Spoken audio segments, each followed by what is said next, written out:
الستايلست بتاع الفيلم ده مش شاطرة خالص. لازم اتكلم مع موسى في الموضوع ده. انا قريت في السكريبت ان في اغاني في الفيلم. حلا ممكن ما تستعجليش، الفيلم ده بالذات مش هقدر اعمل لك فيه اي حاجة. مش عاوزة جليلة تمسك عليا اي غلطة. وهو صوت انا في الفيلم اللي هيبقى غلطه؟ يا حبيبتي انا مش عاوزة اسمع لي كلمتين مالهمش لازمة من اي حد. حاولي تفهمي. ويتكلموا ليه لو صوتي حلو وتمام ولايق على اغنيه؟ الدنيا مش بالسهولة دي، ما بتمشيش كده. تمام، بتمشي ازاي؟ هو اللي اسمه احمد ده لسه عايش؟ انا كنت فاكره انك خلصتي منه خلاص. ايه ده؟ اشمعنى؟ ايه اللي فكرك بيه دلوقتي؟ اللي فكرني بيه انه جه تحت ايه؟ وبيسأل عليكي وداخل كأنه صاحب بيت. انت بتعمل ايه هنا؟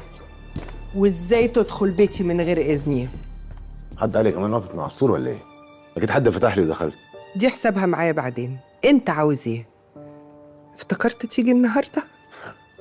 والله اخر مره جيت لك هنا تجاهلتيني، كنت قاعده مع واحد اسمه راجي ولا اكني موجود.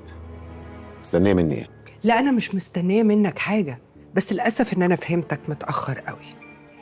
تاني، انت جاي ليه؟ جاي اقول لك ان اللعب معايا بالطريقه دي هيضرك، يزعلك، يندمك. وبعدين كان في 100 طريقه تانية ترجعيني بيها حياتك غير انك تلعبي في شغلي كده وتاذيني.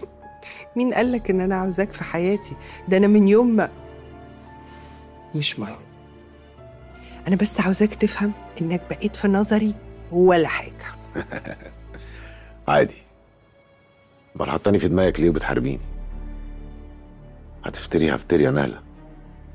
لا بص، هو في فرق كبير بين الافتراء واخد الحق.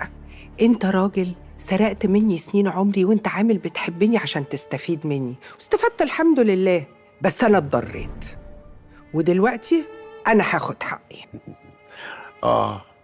بس قدام ده هيبقى في خسائر جديده، واللي حصل ده لو ما وقفش حالا انا مش هسكت. وقابلي بقى الفضايح يا نهله. سلام يا حبيبتي.